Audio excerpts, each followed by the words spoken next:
Okay, guys, welcome back. Key ideas for the functional paradigm. Basically, the goal for the functional paradigm is to have the highest level possible of abstraction. Abstraction basically means to hide the complexity, to encapsulate complexity, to make things easy for the people to understand. And one of the key ideas that we can do to increase the level of abstraction is the data types. If you compare programming with your math or algebra classes, in programming, you need to do something like this. In programming, I am talking about Java, C, C++. You can ask for 1 plus 2, and you can store that in a variable, but there is this idea that you need to define the type of the variable. Moreover, there is this problem that if you do something like division 1 between 2, in programming, by default, in Java, you're going to have this x equals 0 because you do not define this to be floating point numbers. So in programming, with Java in particular, you are dealing with things like the data types because Java is not hiding that complexity or those details about type checking from you. However, if you work in your math class or in your algebra class, the only thing that you get is, I need a variable. That variable is going to be 1 divided by 2, and that's it. And in your math classes, you know that this x is going to be 0.5. You work with numbers, and you don't care about these things about integers, float, or so on. Math have a higher level of abstraction because in math, you don't care about the details, about where those numbers are stored. You don't care about those details because the level of abstraction is higher. What Lisp and in general the functional paradigm is to move abstraction up. That means eliminate these details and make programming looks more like math. Focus in the algorithm and forget the details about types, syntaxes, and things like that. What we do?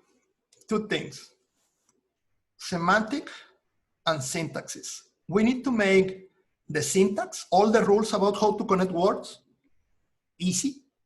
And we need to make the semantic something that the compiler review and fix, not the programmer. Semantic and syntax is simpler. Let's see. Number 1, talking about syntaxes.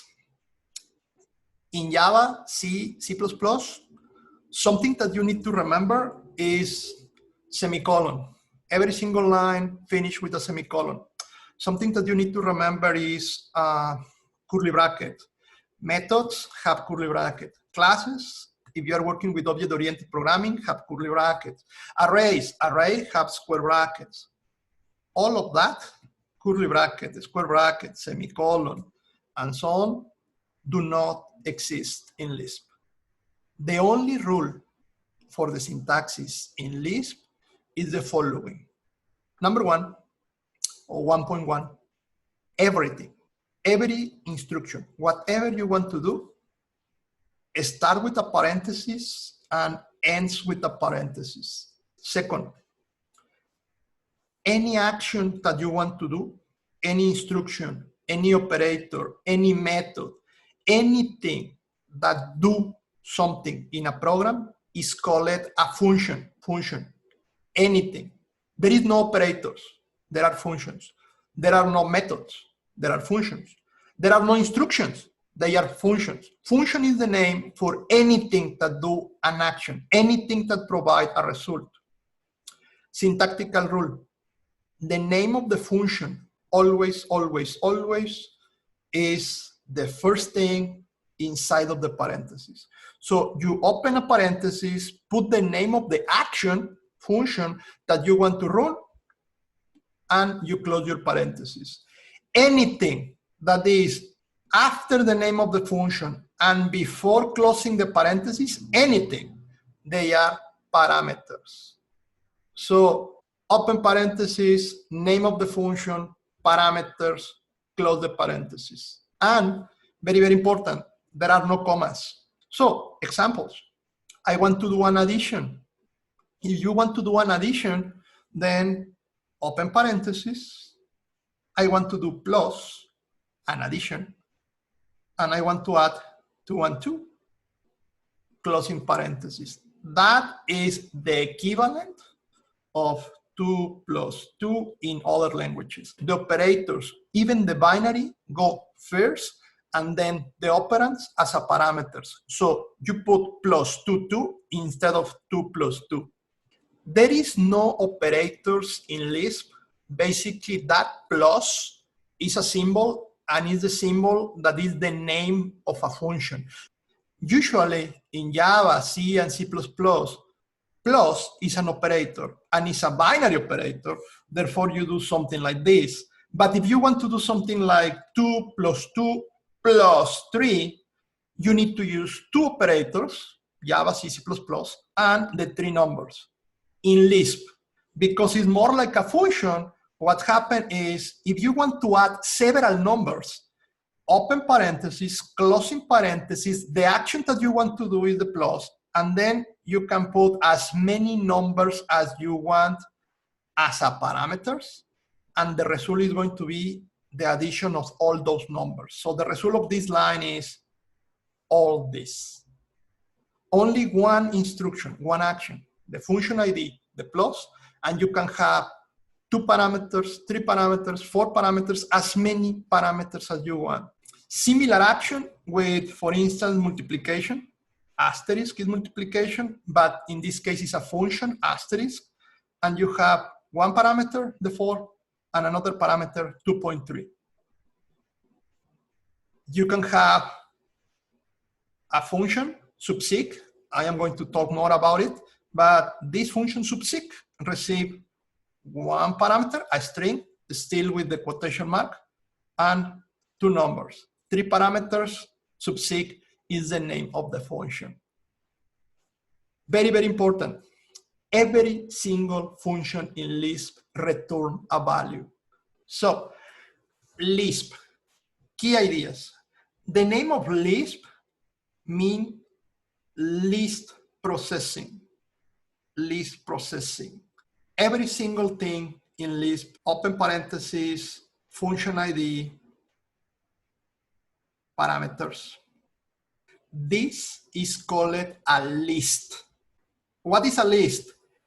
Anything that have parentheses open, parentheses closed, and things inside. This is a list. And processing basically is execution. You give me a list, and I understand that in the list, the first thing that you put is the action, and the other things are the parameters, and I am going to execute, run, process that list. If you put together the letters, you play with them, you have Lisp. List processing. Lisp, work with an interpreter. Forget the compiler. Lisp only have the equivalent to the Java virtual machine. So you are going to use an interpreter for your Lisp programs. You have back the management of the memory. The interpreter is the one that is going to be handling the memory. Now, you have 2 options in order to prepare yourself to start working with Lisp. Option number 1, install the virtual machine in your computers. There are several options outside. I give you these 2 links. In those links, you can download the virtual machine and have the virtual machine in your computer. So that is an option. My recommendation, the option that I usually follow is this one.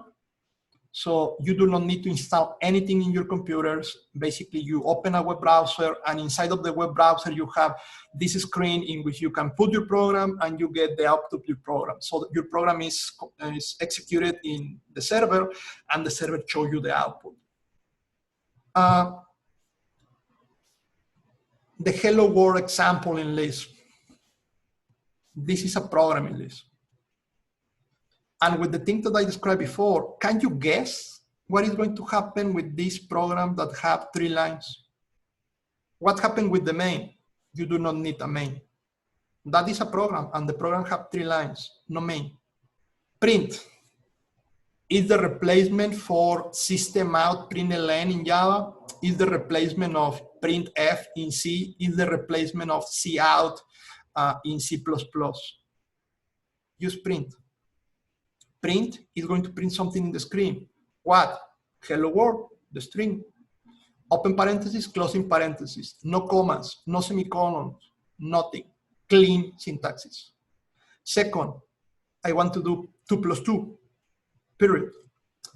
Last one, sqrt. Yes, square root. Use the same name that we use in the libraries in C and in C++ and even in Java.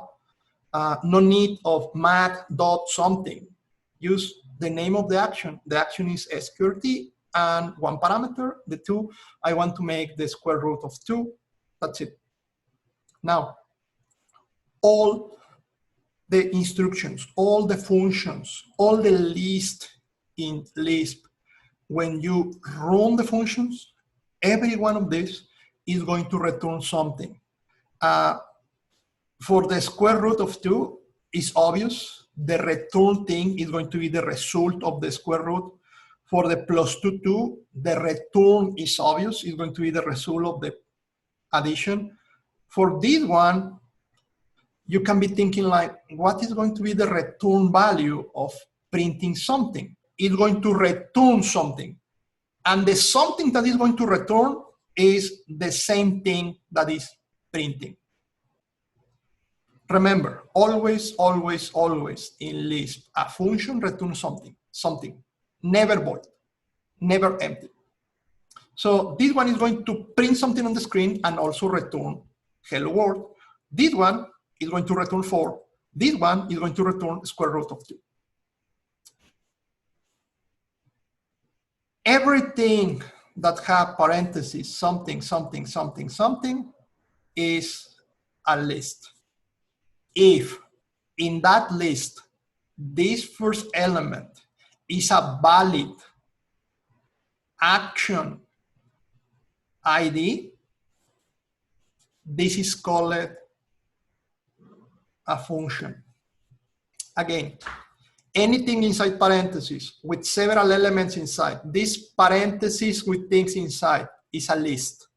If the list have inside of the parentheses as a first element a valid ID for an action, a valid name for a function, that is called a function. A list is a function? Yes, if the first element of the list is a valid ID for a function. How many lists do I have in this example? So I have 3 lists. How many functions? 3. Why? Because I have 3 lists and all of them have as a first element a valid ID for an action, operator, math, printing, 3 functions. Any function is a list, but not any list is a function. If you think about groups, it's like these are the lists and these are the functions. Any function is a list, but there are going to be lists that are not functions because the first element is not a valid ID for an action. We're going to work with that later. So if you go and download any of the interpreters for Lisp that I mentioned before, you are going to have something like this. Something that I want you to be aware. If you install locally in your computer an interpreter for Lisp, it's very, very, very simple. It's a window, a big window, in which you can start working with your program. And basically, you put one line, and immediately that line gives you results. You put another line, and immediately that line gives you results, and so on. Every time that you close a parenthesis and press enter, you're going to get results. Very, very important. Did you notice here, when you run plus 2 and 2, you're going to notice the 4. The 4 because that is the result of the function. So it's going to be printed, the 4. Can you tell me why the print is printing twice hello world? Let me tell you this. The first one is the action of the function. The first one is the function is printing, therefore the function is sending to the screen whatever you ask to send to the screen. The first one is because that is the action that the function is doing. The second one is because the virtual machine always show you the return value of the function. And if you remember, the print function returns the same thing that the function prints. For this particular environment, local environment, it's going to show you twice the result. One, because it's the action of the function, and the other one because it's the return value of the function. If you notice for the for, you are looking the for because the interpreter is showing you the return value of the function. In the second example here, if you use the one that you have online, what usually happens with the online is you are going to have this space to create your program, and the output, instead of being in the same window, the online version, what they do is two different windows. This is my program. This is kind of the console with the output. Did you notice the difference? Everything together, two different windows. Press this run button here. Did you notice the output? The online one is not going to show you line by line the outputs. So if you want in the online to print the result of 2 plus 2, instead of just writing plus 2 and 2, you need to ask for that to be printed, as we described before. If you put this line there, then you are going to have the for in the output. So the correct program, the good one, is this one. Printing in the output only if you ask something to be printed. That is what you do with Java. That is what you do with C, C++. If you want something in the output, you ask for that something to be printed. Moving forward. Rules. A function ID could be, remember, the function ID is the first thing that you put after opening the parentheses. The first thing that you put after you open the parentheses can be almost anything. It can be like before the plus, it can be like before the asterisk, or it can be a name like sqrt or print. Whatever you put as a first element after opening the parentheses is going to be considered like the function ID. Now, the only thing that is used to separate the name from the parameters is the white space. So if you put something like asterisk x, y, z, because there is no white spaces for the interpreter, asterisk a, y, z, -1, all that is kind of the name of the function. Is the name of the function that you want to use. This minus is not an operator. This one is not a number. All these things, whatever you create for the interpreter, is the name of the function that you want to run. Similar, if you open parentheses plus space plus, this plus is the name of the function, and this plus is going to be considered the first parameter, which is different from plus plus together without a space. Plus plus together is going to be considered the name of the function, the name of the operation that you want to use. So the most important and only the limiter in Lisp is the space, the white space. The white space is the one that is going to help you to separate functions and parameters. No the comma, no commas here. Oh, not yet. No operators in Lisp. The plus, the asterisk, and so on, they are functions. Yes, with the same symbol that the operators in Java, C, C++, but they are not operators. They are functions. The correct name for them is functions. Now, a key idea with Lisp, you can forget about the difference between upper cases and lower cases. So you can do open parentheses print, or you can do open parentheses, print, or you can do as I did before, everything lowercase, print. And those three are the same.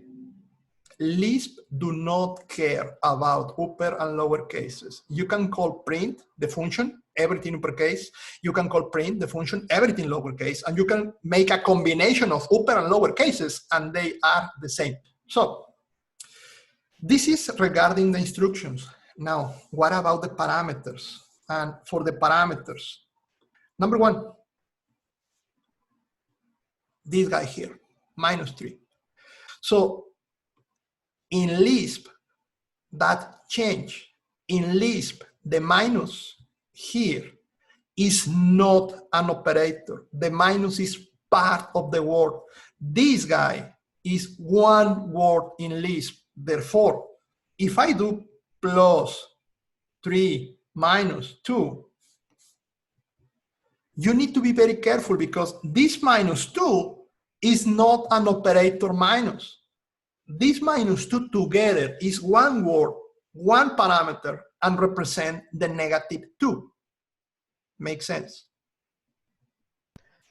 If that was a if that was a parameter, would it be put it right after the plus?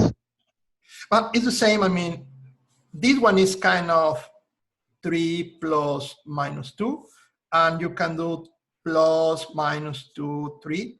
The only thing that we need to be careful is white space here, separating these two elements, white space here, and you are going to have this idea of -2 plus 3. That is basically the meaning. The only thing that I want to be sure is when you look at this minus here, they are one word. Second, these guys, the floating point numbers and so on, they exist in Lisp. Next. What do you think about this line number 3?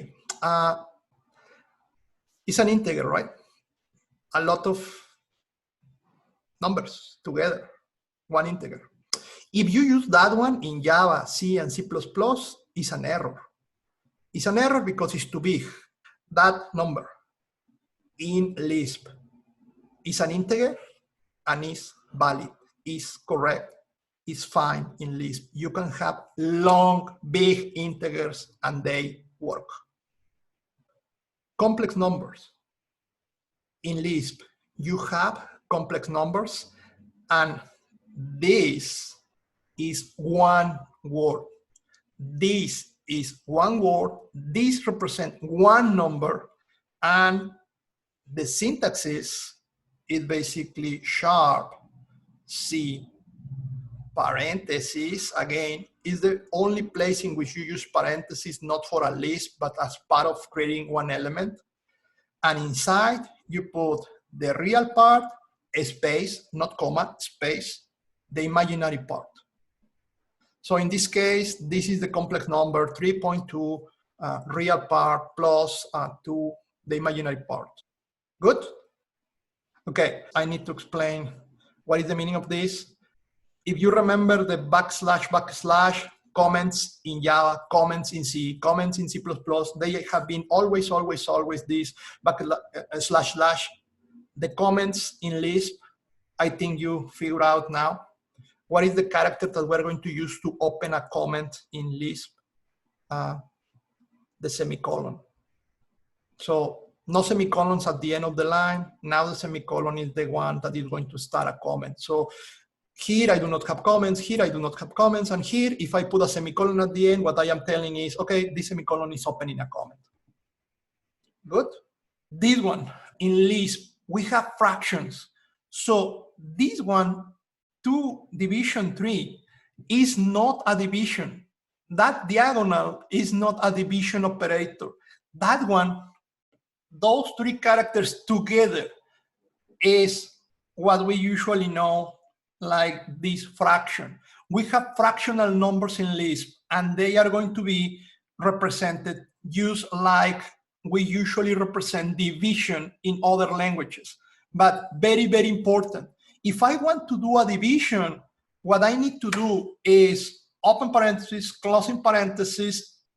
The function ID is going to be like the division operator that we had before, and I can do the division of whatever I want. This is a division operation, but if I have this is a number. This is one word, not an operation. Obviously, if you do the division of this, the result is going to be something like this. So Lisp is going to tell you the result of dividing 2/5 is going to be the fraction 2/5. Now, obviously, we can use the notation with the I, this notation, or use the dot, whatever we want. This is everything regarding numbers. New things, the negative, the fraction, and the complex. Very important thing. Now, for the characters, usually in Java, C, and C++, when we talk about characters, it was like single quotation mark, something, single quotation mark. This was the lexical rule for the characters in C, C++, and Java. One exception, 2 characters inside of the single quotation marks for the escape sequence, \n, \t, and so on. In Lisp, instead of using the single quotation marks, a character is going to be something that starts with sharp and \. That is kind of, these two guys are the replacement of the quotation, single quotation marks. So for instance, this one, the character A, is going to become this. So if you notice, this is the character, and what we did before was to put the single quotation marks right and left. Now we put sharp and \. Similar to what we did before, if we want the character \, we put that one twice. So this is because the character, and this one is the character that we want. What happened with the \n or the \t and so on? You can notice something that is going to happen in Lisp is no more \n. In Lisp, it's going to be yes, sharp, yes, \, but now instead of use the n, we use the full name, new line, or we use the full name, tab, or space. Instead of using this, and one space here, this is the character for space. Backspace, so the back key. Instead of this, we can put the full name. Escape, the key escape is this character. So now we use the names. Very, very important.